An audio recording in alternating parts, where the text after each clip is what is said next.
हाय हरमीज, आपका स्वागत है मेरे YouTube channel BTS Korean Amit 111 इन भोजपुरी सॉन्ग। तो आज मैं आपको डेविड लवर का पार्ट 25 बताऊंगी। चलिए स्टोरी स्टार्ट करते हैं। पिछले पार्ट में हमने देखा था कि ते जब जेके के बारे में जान जाता है तब वो उससे बहुत ज़्यादा उसकी हेल्प करना चाहता है। ते को जेके के बारे में तब पता चला था जब शेके हॉबी के बारे में पूरा सच जान चुके थे और उसे उस हालत में देखकर बहुत ज़्यादा ही वो शौक था कि जेके जो कि आज तक हॉबी की सच्चाई जान ही नहीं पाई और ते उसे बेफजूल में ही टॉर्चर कर रहा था और इस वजह से वो बहुत ज़्यादा गिल्ट फील करता है और अपनी जेके से प्यार भी तो बहुत करता था। इस वजह से वो उसकी सारी सज़ा मान जाता है। और हम देखते हैं प्रेजेंट टाइम में जब ते की छोटी सी सिस्टर को खोजने के लिए अब सियोल से बाहर आ जाते हैं और देखते हैं एयरपोर्ट पे ते की बहन खड़ी होती है। शेके तुरंत उसके पास जाती है और उसे हक करते हुए बोलती है कि तुम ठीक तो हो ना।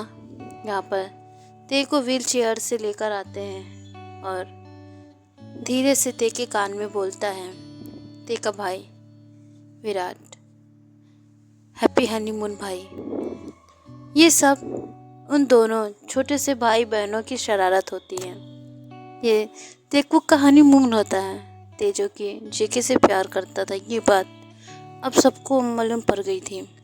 लेकिन चूँकि अब उसे और जेके को साथ में लाने का प्लान भी अब उनके भाई बहनों को ही करना था। इस वजह से सब जुट जाते हैं और उन लोगों ने इस तरीके का प्लान बनाया। यहाँ पर ते थोड़ा सा गुस्सा होते हुए कहता है कि तुम लोगों ने जो किया है बहुत ज़्यादा ही गलत है। लेकिन वो जेके को देख के स्माइल करता है और यहाँ पर सभी अब बहुत ज़्यादा खुश होते हैं। ते जो कि अपनी गाड़ी में जाके बैठ जाता है और जेके से कहता है कि वो भी बैठे। जेके तुरंत गाड़ी में बैठ जाती है। ते जो कि गाड़ी को ऑटो मोड में डालकर अब बैक सीट पे आ जाता है। यहाँ पर जेके इंतज़ार करती है कि शायद ते के सिस्टर या ब्रदर आए, लेकिन उन लोगों के आने से पहले ही गाड़ी स्टार्ट हो जाती है। जेके जो कि शौक होती है, ते उसे घूर रहा होता है और उसे किस करने वाला होता है। जेके उसे मना करते हुए कहती है कि नहीं, अभी मैंने तुम्हें माफ़ नहीं किया है। तो फिर ते कहता है कि माफ़ तो मैं तुमसे ले ही लूँगा माफ़ी, लेकिन फ़िलहाल तो मुझे किस चाहिए। और तुरंत ही उसे किस करने लगता है।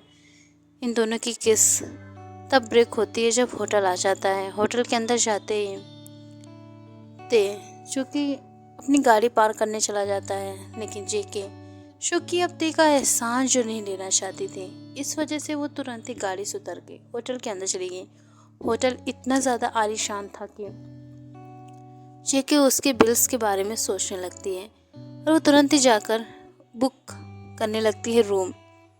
और उसे देखकर जो काउंटर पर लड़की खड़ी होती है वो कहती है कि हाँ तो मैम, आपको कौन सा रूम चाहिए।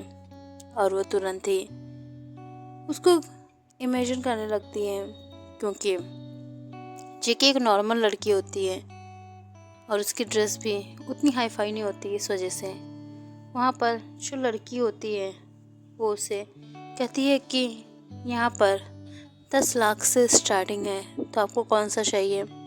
जेके के पास इतने पैसे तो होते नहीं हैं और वो एक दिन का किराया इतना देगी तो बाकी का कैसे।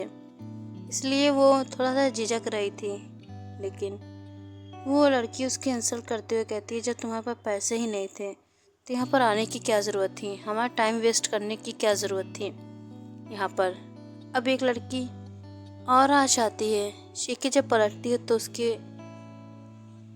हाथ में जो जूस होता है उसकी ड्रेस पे गिर जाता है। अचानक हुई टकरार से वो लड़की भड़क जाती है और उसके ऊपर बहुत तेज़ गुस्साने लगती है और कहती है कि तुमने जो किया है वो बहुत ज़्यादा बुरा है। और वो तुरंत ही उसे एक स्लैप मारती है।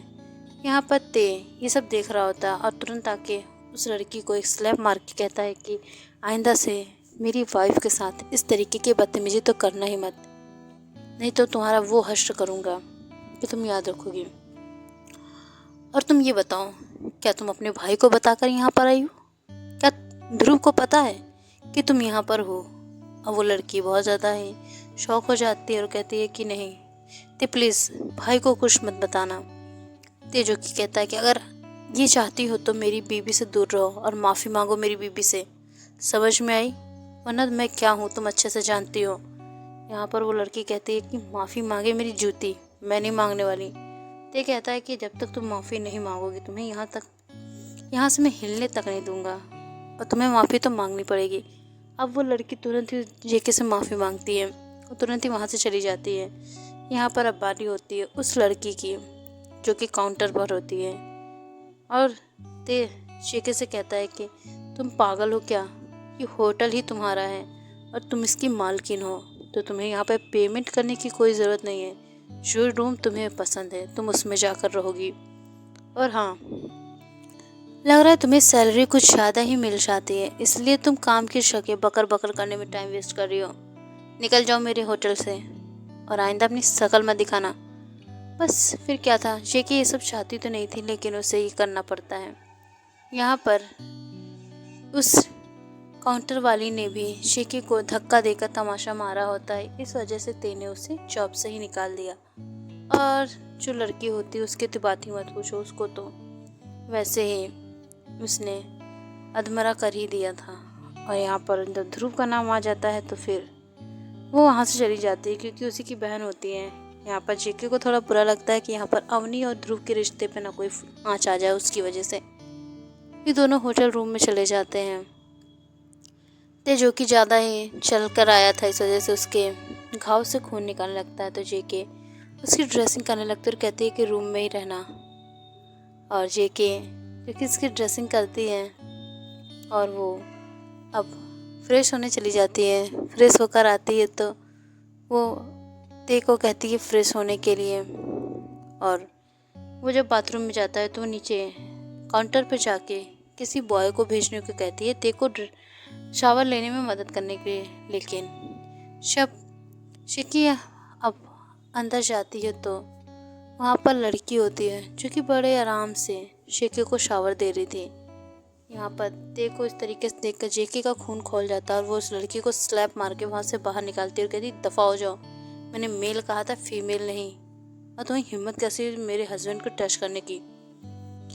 जेके का ये जेलस बिहेवियर देखकर तो ते के दिल में लड्डू फूट रहे थे और ऐसे ही वो उसे बहुत ज़्यादा ही अच्छा लग रहा था। यहाँ पर बहुत ज़्यादा ही तेज चलकर ते बाहर आता है, इसी वजह से उसके वो कांटे फिर से खुल जाते हैं। ये सब जेके देख लेती है, तुरंत ही वो उसे बैठाती है। जेके जब उसे बैठाती है तो वो इस समय सिर्फ टॉवल में होता है।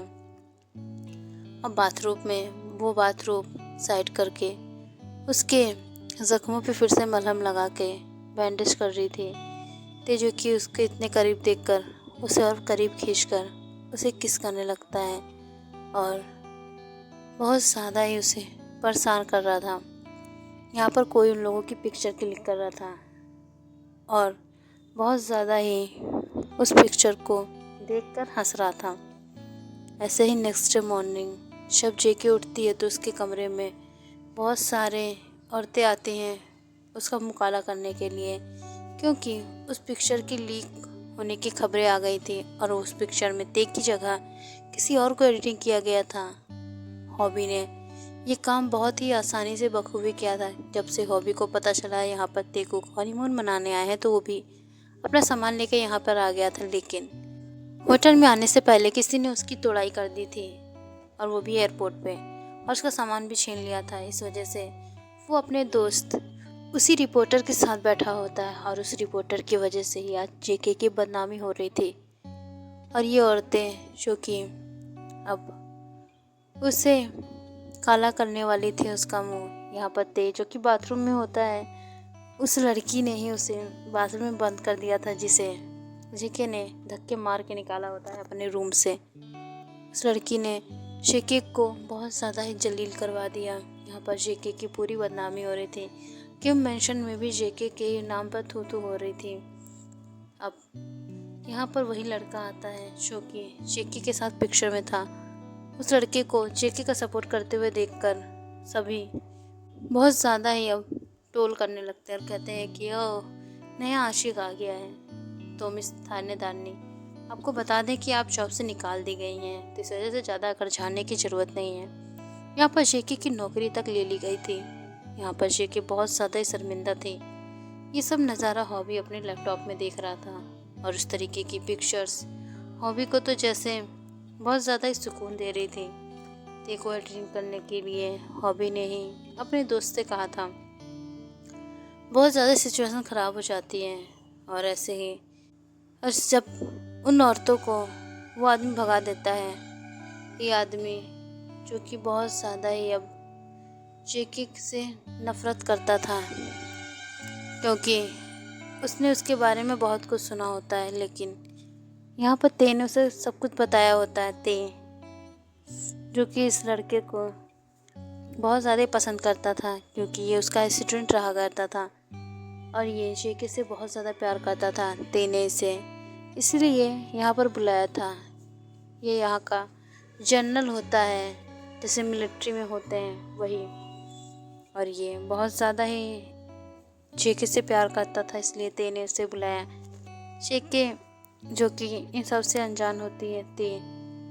ते को जेके के बारे में सबसे पहले ही पता होता है। ये लड़का जेके को प्रपोज करने के लिए ते से ही पूछता है कि ये उससे बात करें, और इस वजह से ते जो कि उसके बारे में अच्छे से जानता है, ते जो कि इसके बैकग्राउंड के बारे में भी अच्छे से जानता है, इस वजह से उसने इसे जेके के लिए पसंद किया है। अब जब ते इस दुनिया को छोड़ के जाने वाला है, उसने प्लानिंग कर ली है, तो फिर वो किसी अच्छे इंसान के भरोसे जेके को छोड़ के जाना चाहता है जो उसकी मदद कर सके, इसलिए उसने ये सब प्लानिंग किया है। यहाँ पर वो इंसान बहुत ज़्यादा ही अब ते की मदद करने के लिए तैयार हो जाता है। ये होता है यूनहो जो कि बहुत ज़्यादा ही जेके से प्यार करता था और ये कोचिंग टाइम से था।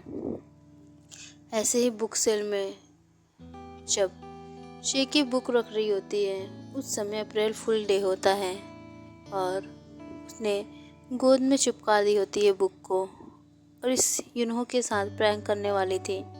यूनहो जो कि लाइब्रेरी में होता है और कुछ बुक्स को निकाल रहा होता, तभी जेके कहती है कि मेरी बुक को भी निकाल दो।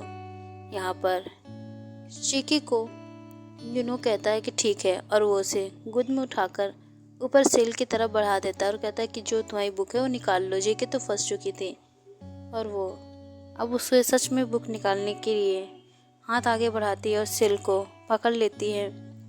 तभी यूनहो उसे छोड़ देता है और जेके लटक जाती है। यहाँ पर सब लड़के उसे अब हंस रहे होते उसके ऊपर, और जब वो पलट कर देखती है तो यूनहो उन लोगों के साथ स्माइल कर रहा होता है। जेके का तो खून खोल जाता है और वो बहुत तेज गुस्से में कहती है कि तुम्हें तो मैं छोड़ूंगी नहीं। यहाँ पर यूनहो उसकी बचकानी हरकतों से बहुत ज़्यादा ही प्रभावित हो गया था और इसी तरीके से उसने तेज से एक बार रिक्वेस्ट की थी कि वो जेके से बात करें उसके लिए, और यहाँ पर उसका ट्रांसफ़र हो जाता है, उसका मिलिट्री में नाम आ जाता है, जिस वजह से वो जेके को अपनी फीलिंग्स नहीं बता पाता है और ते भी शायद इसी वजह से कुछ नहीं बोल पाता है और वो इसी तरीके से उसकी हेल्प करता रहता है। ओके आर्मी, इस पार्ट को मैं एंड करती हूँ। नेक्स्ट पार्ट में जानेंगे कि अब क्या होगा, क्या हॉबी इसी तरीके से नज़रों में गिरता रहेगा, क्या कभी तेको में प्यार होगा। इस सब के लिए तो हमें नेक्स्ट पार्ट के लिए जाना होगा, तो आप लोग प्लीज़ वेट कीजिए। बाय आर्मी, सरांगे, love you so much army.